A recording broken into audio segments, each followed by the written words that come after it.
할렐루야! 사망의 권세를 깨뜨리시고 영생의 문을 열어주신 우리 주님, 감사와 찬양을 드립니다. 오늘도 그 영생의 문을 여시고 우리를 초청하여 부르시는 주님 앞에 아멘 하며 나와 예배드릴 수 있도록 은혜 주심을 감사합니다.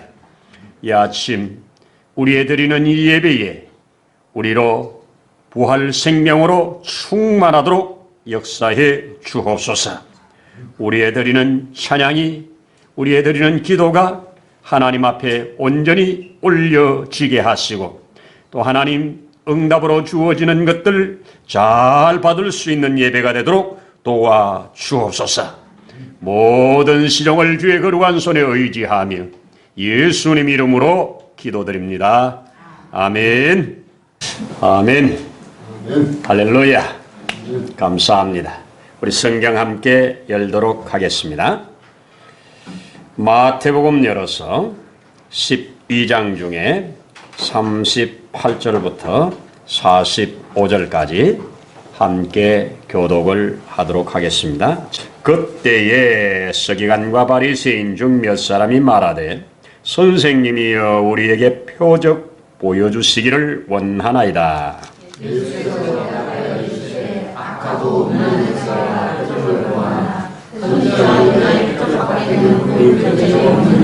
요나가 밤낮 사흘 동안 큰 물고기 뱃속에 있었던 것 같이 인자도 밤낮 사흘 동안 땅속에 있으리라.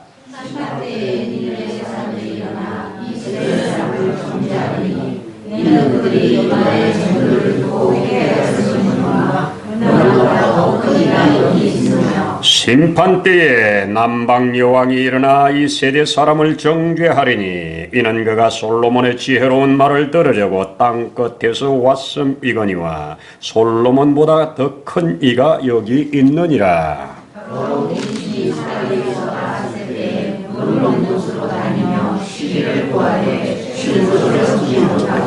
이에 이르되 내가 나온 내 집으로 돌아가리라 하고 와보니 그 집이 비고 청소되고 수리되었거늘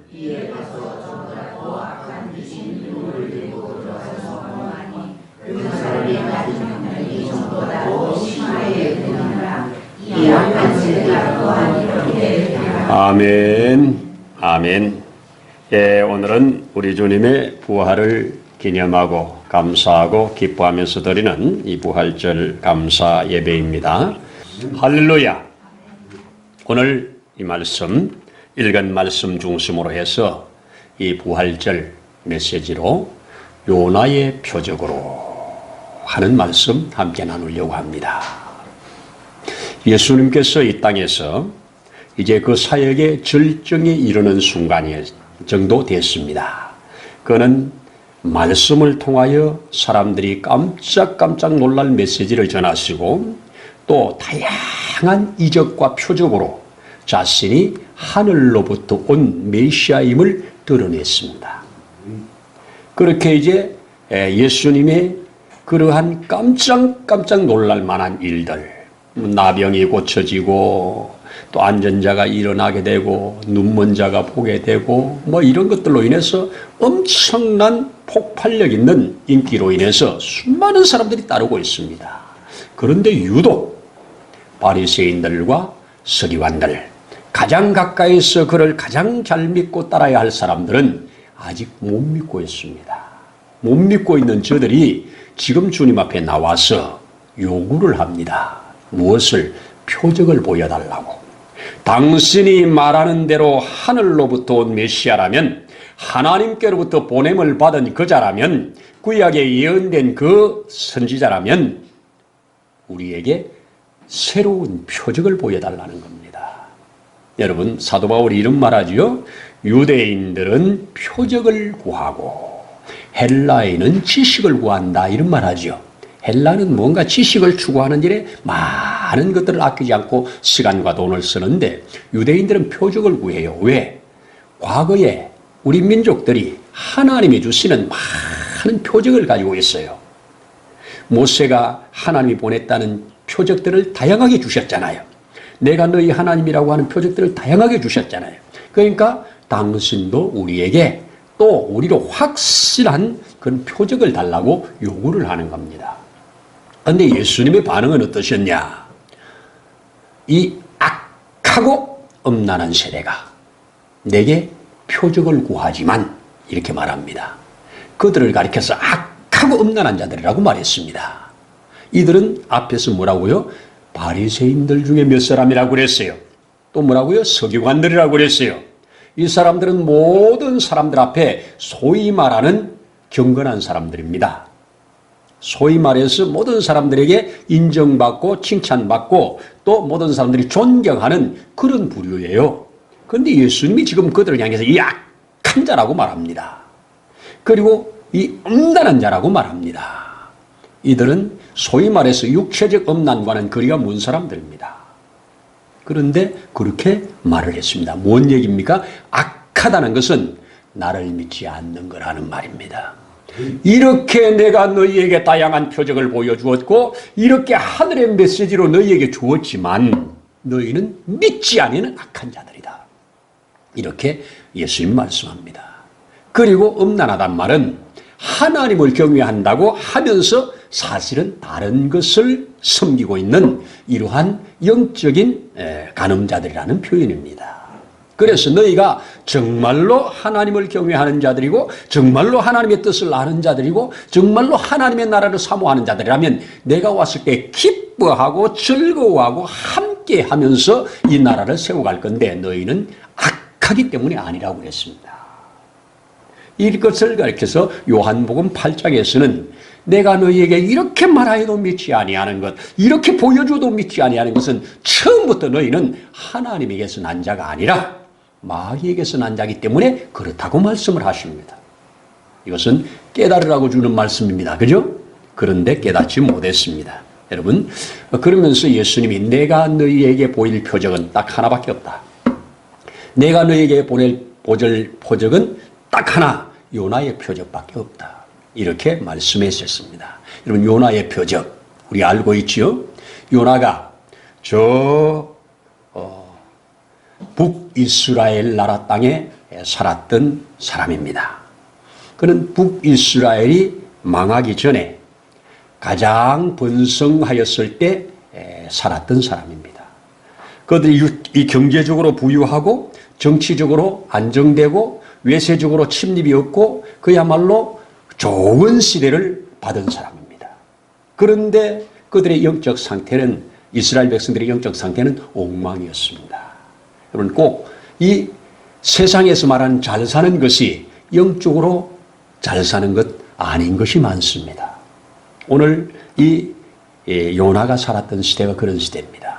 그런데 하나님이 갑자기 요나에게 찾아오셔서 요나야 너 저 니누웨 땅에 가서 40일 후면 니누웨를 내가 진멸한다고 알려줘라.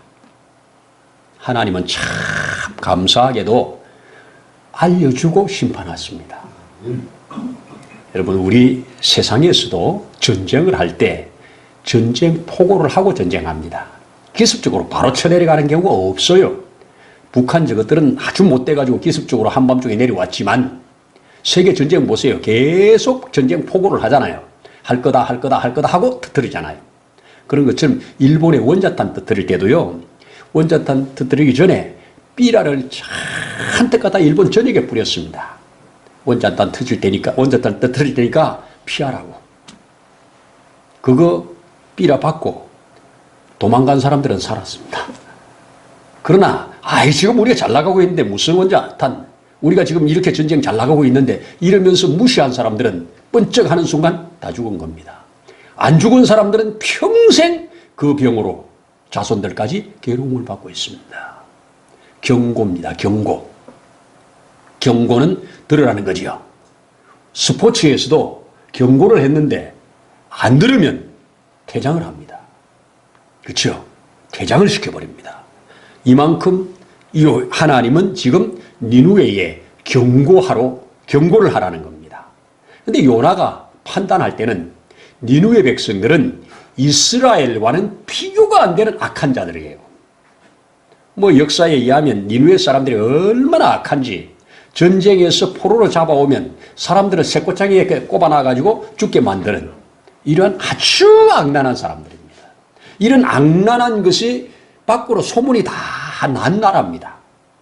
그래서 아수르 군대를 보면 사람들이 그야말로 도망을 갈 수밖에 없는, 무서워 떨 수밖에 없는 이런 사람들인데, 그 당시 아수르가 500년 정도를 이 중앙아시아를 석권하고 있던 나라입니다. 거기에 수도가 니누에입니다. 그 니누에 땅에 가서 전하라는 겁니다. 자, 그런데 요나가 딱 판단할 때 권선징악, 이거는 전 세계에 통하는 거죠. 권선징악, 선은 추구하고 악은 망해야 되는 거. 하나님도 이 악한 자들은 멸하시고 선한 자를 흥하게 하는 것이 하나님의 또 뜻이잖아요. 그 원리에 의하면 저들은 망해야 돼요. 저들은 지금 없어져야 돼요. 저런 나라는 세계 어디에도 유익을 안 줘요. 나는 늘 오늘날 니누에 같은 백성이 나는 지금 중국이라고 난 생각하는 사람이에요. 중국이 우리 5,000년 역사 동안에 얼마나 우리를 많이 괴롭혔고 지금 전 세계적으로 얼마나 많은 괴로움을 주는지 몰라요. 여러분, 그렇습니다. 공산주의는 근래된 거예요. 예전부터 우리나라를 그렇게 괴롭혀왔습니다. 한 번도 유익을 준 적이 없어요. 이 니누에가 이스라엘에게 그런 나라예요. 그러니 니누에가 망하는 것이 바라는 바잖아요. 기도할 때마다 망하기를 기도하는 나라예요. 그런데 갑자기 가서 내가 이 메시지를 전하라고 하니까 앞에 메시지는 좋은데 40일 후에 내가 멸망시키겠다고 하는 건 좋은데 이거 전해주면 그들이 돌이키면 안 망하게 할 거 아니에요. 또 하나님의 속성을 알잖아요. 하나님은 인애로우시고 자비가 많으셔서 이걸 요나가 곧 뒤에 기도할 때 하잖아요. 그러니까 내가 저들에게 가서 이 메시지를 전하면 저들이 회개를 한다면, 회개 안 하고 망하면 좋겠는데 회개를 한다면 하나님은 저들을 멸망 안 시킬 거라는 것 때문에 요나가 작심하고 하나님 말을 거역합니다. 우리 알죠? 거역하면서 어디로 갑니까? 지금 니누에는 이쪽에 있는데 요나는 배를 타고, 지중해에서 배를 타고 반대 방향, 오늘날 포르투갈 저 끝에 있는, 최고 끝에 있는 다시스라고 하는 도시로 도망을 갑니다. 그러니까 갈수록 멀리 도망을 가는 겁니다. 우리가 아는 대로 도망가는 것을 하나님이 그냥 두지 아니하시고 풍랑을 동원하시고 그리고 몇 사람들을 동원해서 결국은 바다에 던지게 되죠. 던져진 요나를 기다리던 물고기가 뜰크득 삼켜버리죠. 삼킴당한 요나, 물고기 뱃속에서 빛도 없지요. 그 냄새나지요. 그 사방으로 우겨 쌓임 당한 거기에서 죽지도 못하고 거기서 떼굴떼굴 구르면서 기도를 하기 시작합니다. 기도하는 것을 하나님 받으시는데 금방이 아니라 사흘 밤낮이라고 그럽니다. 사흘 밤낮을 물고기 뱃속에 있었는데 안 죽은 게 기적이죠. 기적입니다. 그리고 물고기가 견디다 못해서 결국은 해변가로 나와서 물에다가 토해놓지 않고 육지에다 품어내버립니다. 육지에 나온 요나가 하나님 말씀이 다시 임하니까 그가 니누의 땅을 걸어갑니다. 니누에 가서 정말 전하기 싫은데 말을 합니다. 40일 후면 여기가 진멸한다. 이렇게 말을 하고 지나갑니다. 그 성이 3일 길을 가야 할 성인데 하루만 나가서 전하고 그냥 언덕 위에 올라가서 그냥 어떻게 되나 지켜만 보고 있는 그런 상황입니다.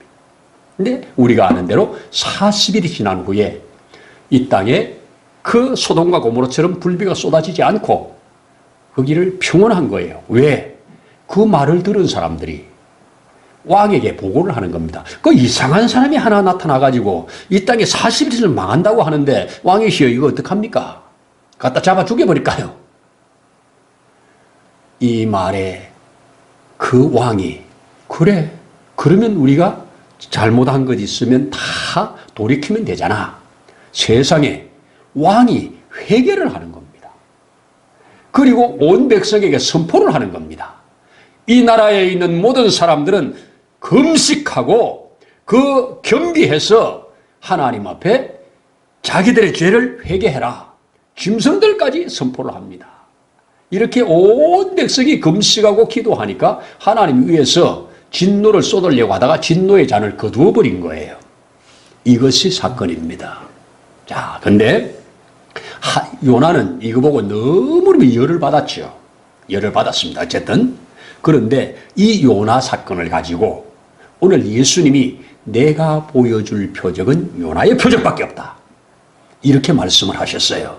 자, 그런데 저는 이렇게 해석을 합니다. 요나가 하나님께서 요나를 통해서 그들이 가장 악하다고 하는 사람, 그들이 가장 못됐다고 하는 그 사람들이 요나의 말 한마디에 온 나라가 왈칵 뒤집어지고 왈칵 깨어져서 하나님 앞에 새롭게 구원을 받았는데 너희는 도대체 뭐냐? 여러분, 이스라엘 백성들은 그동안에 얼마나 많은 하나님의 은혜가 있었습니까? 출애굽할 때부터 보세요. 하나님이 10가지 이적을 주었잖아요. 광야에 얼마나 다양한 표적을 주었습니까? 매일매일 구름기둥 불기둥 아래 거하잖아요. 그렇게 와서 지금 이스라엘 나라를 거접받았잖아요. 그런데 너희가 내 말을 안 듣고 나를 버림으로 인해서 너희는 결국 망하는 길로 간다. 그래서 니누에를 딱 들어가지고 니누에는 내 말 한마디 듣고 이렇게 회개하는데 너희는 어떻게 이렇게 회개하지 않느냐? 악한 자들아. 이거 지금 경고성으로 나는 니누에 사람들을 사용했다고 믿는 사람입니다. 정말 니누에 백성들을 구원하기 위한 목적이 아니라 니누에는 사용당한 거고 하나님의 백성들을 깨닫게 하기 위한 하나님의 방법이라고 저는 그렇게 믿어요. 여러분, 그래서 예수님께서 그 사건을 갖다가 오늘 내가 너희에게 요나의 표적으로 이제 마지막 표적을 삼을 거다. 이거 외에는 다른 표적으로 너희에게는 보여줄 게 없다. 지금까지 내가 많은 것을 보여주지 않았느냐? 지금까지 이렇게 다양한 표적을 보여줬는데 너희는 안 믿지 않느냐? 그래서 마지막으로 보일 표적 이거 하나다. 이렇게 딱 못을 박아 놓았습니다. 여러분, 자, 이 요나의 표적을 말씀하시면서 이게 뭡니까? 오늘 성경에 요나가 물고기 뱃속에 3일 3야 있었다가 나온 것처럼 인자도 무덤에 들어갔다가 3일 만에 나올 것, 요거라고 설명을 해 주셨지요. 자, 거기에 우리 성경 확인해 보시면 우리 읽은 말씀 중에서 요나가 밤낮 사흘 동안 물고기 뱃속에 있었던 것 같이 인자도 밤낮 사흘 동안 땅속에 있으리라 그랬잖아요. 이렇게 분명하게 말씀하셨습니다. 그래서 나중에 예수님이 부활하신 이후에 많은 사람들이 예수를 믿어요. 그리고 그 이후에 수많은 사람들이 지금까지 믿음의 사람들이 일어나고 있어요. 주님 오실 때까지 일어날 겁니다. 이 사실을 사도 바울이 깨닫고 저 사도행전 17장에서 그 지식을 좋아하는 그 헬라인들이 집중적으로 모여 사는 아테네에서 설교를 하면서 이렇게 말합니다. 이는 정하신 사람으로 하여금 천하를 공의로 심판하실 날을 정하시고 이에 그를 죽은 자 가운데서 살리신 것으로 모든 사람이 믿을 만한 증거를 주셨다. 사도행전 17장 31절에서 사도 바울이 이렇게 설교를 했습니다. 모든 사람이 거부할 수 없는 증거, 확실한 믿음의 증거로 부활을 삼았다. 여러분, 예수 부활, 내 부활입니다. 예수 부활 첫 열매고 우리는 그 다음 열매입니다. 예수가 부활했기 때문에 우리도 부활합니다. 여러분, 우리의 부활해서 영원 생명을 얻는 것이 성경의 진리입니다. 믿든지 안 믿든지 이루어집니다. 하나님이 이 세상을 창조하시고 이 사람을 운행하시는데 어머니 뱃속에서 10달 살게 합니다. 그리고 때가 되면 나와야 합니다. 아, 이 궁 속이 너무 좋아. 여기서 나가기 싫어. 그리고 안 나오면 아이도 죽고 엄마도 죽습니다. 때가 되면 나오는 것이 하나님의 창조 섭리고 질서입니다. 이 땅에 7, 80년 혹은 100여 년 생을 받았다가 죽는 것 하나님 정하신 일입니다. 누가 이거 거부하겠습니까? 사람 따라서 좀 일찍 가기도 하고 늦게 가기도 하는데 반드시 죽는 것 거부 못합니다. 그런데 죽은 후에는 끝이 아닙니다. 죽은 후에는 영원한 생이 기다리고 있습니다. 이것을 우리는 이런 말을 씁니다. 한 번 태어나면 두 번 죽어. 일생 이사라고 그래. 두 번 태어나면 한 번만 죽어. 요거는 이생 일사라고 그래. 왜냐? 어머니 뱃속에서 한 번 태어나고 예수님 믿음으로 거듭난 사람 두 번 태어난다고 그래요. 그걸 요한복음 3장에 거듭난다고 그래요. 거듭난 자는 한 번만 죽어요. 이 땅의 육신의 죽음, 예수 믿어도 육신의 죽음 죽어요. 그러나 바로 영원한 생명으로 들어가요. 그런데 엄마 뱃속에서 한 번만 태어난 사람, 두 번 태어나지 않은 사람은 두 번 죽어요. 한 번 육신이 죽고 한 번은 영원히 지옥 가는 죽음을 또 죽어요. 이것이 성경이 가르치는 일생이면 이사요, 이생이면 일사라. 이것이 영원한 진리입니다. 하나님이 정한 진리예요. 거부할 수 없는 진리입니다. 여러분, 사도 바울이 이런 고백하지요. 너희는 만물의 모든 것 속에 하나님을 알만한 것을 심어놓았다. 이런 성경 읽었죠. 하나님은 모든 자연 속에 하나님을 알만한 것을 다 심어놓았는데 우리 눈이 어두워져서 우리의 심령이 어두워져서 못 보는 겁니다. 내가 사물을 볼 수 있는 것은 두 가지가 맞을 때 사물이 보이는 겁니다. 그렇죠? 제가 여러분을 볼 수 있는 것, 여러분이 저를 볼 수 있는 것 두 가지가 맞아서 보는 거예요. 하나는 내 눈이 밝아야 돼. 그렇죠? 아무리 내 눈이 어두워버리면 못 보는 거예요. 두 번째는 뭐예요? 아무리 눈이 밝아도 빛이 없으면 여러분은 못 봐요. 빛이 없으면 못 보는 겁니다. 그래서 빛이 있는 상태에서 눈이 밝으면 보이는 겁니다. 근데 영적으로 눈이 가리워져 가지고 하나님이 곳곳에 심어놓은 그 하나님의 그 형상과 모양들을 잊어버린 상태입니다. 점점 성경을 읽으면서 눈이 조금씩 열리기 시작하면 모든 만물 속에 하나님의 숨결을 보면서 하나님의 손길을 보면서 찬양하게 되는 겁니다. 그래서 모든 피조물들도 뭐라고요? 하나님의 아들이 나타나기를 기다린다. 하나님의 그 아들이 나타나면 자기들이 그 타락된 이 세상에서 영광을 회복할 것이기 때문에 기다린다는 표현을 썼습니다. 그래서 여러분들에게 자연 속에 있는 변화되는 몇 가지 그림을 여러분들에게 좀 보여드리면서 오늘 설교를 마무리해 볼까 합니다. 자, 보시면 이게 뭡니까? 계란이죠? 딱 봐도 계란이잖아요. 근데 이 계란이 가만히 있지 않고 딱 환경이 맞으면 이렇게 바뀝니다. 그죠? 환경이 맞으면 이렇게 바뀌어. 자, 이렇게 바뀐 것이 여기서 끝나냐? 아니요. 또 이렇게 커. 이렇게 큰 애가 또 알을 낳아. 그래서 이 순환이 됩니다. 맞죠? 자, 또 한 번 더 보여드리면, 자, 이건 뭐같이 생겼어요? 시골에서 큰 사람 바로 알잖아요. 개구리 알이라고. 네. 도시에서는 잘 모르지. 개구리 알입니다. 저는 연못에서 이거 많이 보고 자랐습니다. 요 개구리 알이 조금만 지나면 어느 순간에 이렇게 바뀝니다. 올챙이죠. 올챙이들이 팔팔하게 걷잖아요. 요 올챙이로 안 끝나. 올챙이로 끝나면 알을 못 낳아. 요렇게 바뀝니다. 그죠? 이렇게 바뀌면 이제 얘가 또 알을 낳고 순환을 계속합니다. 그러면서 자기들 생명을 계속 이어갑니다. 맞죠? 또 하나 더 한번 보면 이런 게 나타납니다. 야, 이거는 뭔지 아마 아는 사람이 없을 텐데. 누에가 이렇게 아름답게 생기지 않았죠? 누에는 그냥 백색만 있잖아요. 그죠? 요거는 딱 뒤에 보면 이제 바로 옵니다. 애벌레는 애벌레인데 무슨 애벌레냐? 기가 막히게 아름다운 호랑나비 애벌레입니다. 호랑나비 애벌레가 이거 그냥 보면 막 덩어리에 이렇게 털이 있어가지고 징그러워요. 얘는 예쁘게 만들어놨지만 진짜 징그러워요. 징그러운데 얘가 어느 순간 싹 변화를 받으면 이렇게 변화를 받아요. 얘 보고 징그럽다고 안 해요. 그죠? 변화를 받는 겁니다. 변화. 또 하나 더 볼까요?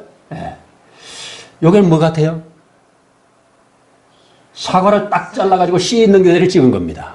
사과씨입니다. 사과씨. 씨가 딱 심겨져서 나무가 돼서 나중에 열매를 맺으면 어떻게 되느냐. 이런 열매를 맺어요. 그죠? 자, 이 열매밭을 한 번 더 구경시키면 이렇게 멋있는 열매밭이 돼요. 변화가 일어나는 거죠. 변화가 일어나는 겁니다. 변화. 변화. 여러분, 성경은 우리에게 뭐라고 하느냐. 이 고린도전서 15장을 제가 여러분들에게 읽어드리면 15장 중에 35절부터 보시면 누가 묻기를 죽은 자들이 어떻게 다시 살아나며 어떠한 몸으로 오느냐 하리니 어리석은 자여 내가 뿌리는 씨가 죽지 않으면 살아나지 못하겠고 내가 뿌리는 것은 장래의 형체를 뿌리는 것이 아니요 다만 밀이나 다른 것의 알갱이를 뿌린다는 거지요. 하나님이 그 뜻대로 그에게 형체를 주시되 각 종자에게 그 형체를 주시느니라. 육체는 다 같은 육체가 아니다. 하나의 육체는 사람의 육체요, 또 하나는 짐승의 육체요, 또 하나는 새의 육체요, 또 하나는 물고기의 육체라. 하늘에 속한 형체도 있고 땅에 속한 형체도 있으나 하늘에 속한 것의 영광이 따로 있고 땅에 속한 것의 영광이 따로 있으니 해의 영광이 다르고 달의 영광이 다르며 별의 영광도 다른데 별과 별의 영광도 다르다. 죽은 자의 부활도 그와 같으니 썩을 것으로 심고 썩지 아니할 것으로 다시 살며 욕된 것으로 심고 영광스러운 것으로 다시 살아나며 약한 것으로 심고 강한 것으로 다시 살아나며 육의 몸으로 심고 신령한 몸으로 다시 살아나며 육의 몸이 있은즉 또 영의 몸도 있느니라. 아멘입니다. 제가 보여드린 것처럼 씨를 가지고 그 씨를 심었는데 장래의 형체하고는 전혀 다르잖아요. 여러분, 세상의 모든 만물은 하나님의 창조 질서를 따라 움직입니다. 사람의 창조 질서는 삼생으로 하나님이 계획하셨습니다. 어머니 뱃속에서 일생을 살고 그리고 10달 살고 나온 다음에 이 땅에서 이생을 살고 이생을 끝나는 날 삼생으로 들어가는 겁니다. 그걸 우린 영생이라고 그럽니다. 근데 그 영생의 기준이 영원한 천국에서 영생할 거냐, 지옥에서 영생할 거냐, 요게 이 땅에서 결정되는 일입니다. 이거 하나님 정한 일이에요. 하나님이 정했기 때문에 핑계를 못 합니다. 우리는 하나님 앞에 이런 약속을 받고 사는 자입니다. 그래서 우리는 영원한 생명, 부활의 보정이 되신 예수님이 우리를 문을 열어놓고 다 초청을 하는데 그 초청에 들어온 자를 믿는 자라고 그럽니다. 믿는 자를 하나님의 자녀가 되었다고 말합니다. 자녀가 된 자를 영생을 얻었다고 말합니다. 이것이 성경을 우리에게 주신 목적이고 오늘 예수님이 우리에게 보여주신 요나의 표적입니다. 요나의 표적. 이 요나의 표적, 부활의 표적, 3일 만에 살아난 후에 많은 사람들을 이끌 것이다. 저는 이 말씀을 보면서 요나와 예수님의 이 하신 일에 요나의 표적을 말하면서 요나와 예수님이 같은 것도 있지만 다른 것도 있죠. 자, 하늘로부터 메시지를 받았다는 것은 같은 거지요. 심판의 메시지를 선포하는 것도 같은 거지요. 나를 믿는 자는 죽어도 산다. 믿지 않는 자는 망한다. 이거 똑같은 거잖아요. 그런데 요나는 불순종하다가 물고기 뱃속에 들어가서 3일 3야 있다 나와요. 예수님은 자원하여 들어감으로 불순종이 아닌 완전한 순종으로 들어가셔요. 그게 다른 거죠. 다른 겁니다. 그 다음에 요나는 나온 후에 저들이 구원받는 것을 크게 기뻐하지 않았어요. 근데 예수님은 하나하나 구원받는 걸 너무 기뻐하셨어요. 요나가 선포한 메시지는 순간적으로 일시적으로 구원받는 거지. 일시적으로 구원받는 거지. 저 영원한 구원이 아니에요. 예수님은 영원한 구원이에요. 그러나 3일 3야 후에 나온 후에 큰 이적이 있었고 수많은 백성이 회개하고 돌아왔다는 것은 이거는 사실이에요. 똑같은 겁니다. 그래서 예수님은 이것을 표적으로 갖다가 나의 부활의 표적으로 하나님이 만드는 사건으로 계시적 사건으로 이용하고 있습니다. 이 요나의 표적이 우리에게 확실한 표적이 되어서 우리가 이 땅의 삶을 잘 살다가 주님 오라고 할 때 영광스러운 부활을 맞으면서 영광스럽게 변화돼서 가야 되겠지요. 주님이 이 땅에 내가 있는 동안 죽음을 보지 않고 주님이 오신다면 나는 변화가 일어날 겁니다. 마치 번데기가 나비가 되듯이, 마치 군뱅이가 매미가 되듯이 우리는 확실한 변화를 받을 것입니다. 이렇게 믿으면서 우리의 믿음 생활을 진행시켜 가기를 축복합니다. 기도하겠습니다. 하나님 아버지 감사합니다. 오늘 이렇게 우리 주님의 부활하심을 우리의 부활의 보증으로 받아서 아멘 하며 주님을 따를 수 있도록 은혜 주신 것을 감사합니다. 오늘 우리도 앞으로 변화를 받을 날을 바라보면서 이 땅에 주어진 삶 속에 주의 말씀을 우리의 자양분으로 삼아 우리의 영육간의 강건함으로 늘 부활의 기쁨, 부활하신 후의 승리의 영광을 우리도 함께 누리면서 갈 수 있도록 축복하옵소서. 주신 은혜를 감사드리면서 예수님 이름으로 기도드립니다. 아멘. 이제는 우리의 구주 예수님의 크신 은혜와 하나님 아버지의 무한하신 사랑하심과 보혜사 성령님의 감동 감화 이루하심의 역사가 오늘 이곳에 부활의 생명을 받고 영원한 그 부활의 영광을 바라보며 한 걸음 한 걸음 나아가는 모든 심령 가정 위에 이제로부터 영원토록 함께 하시기를 간절히 축원하옵나이다. 아멘.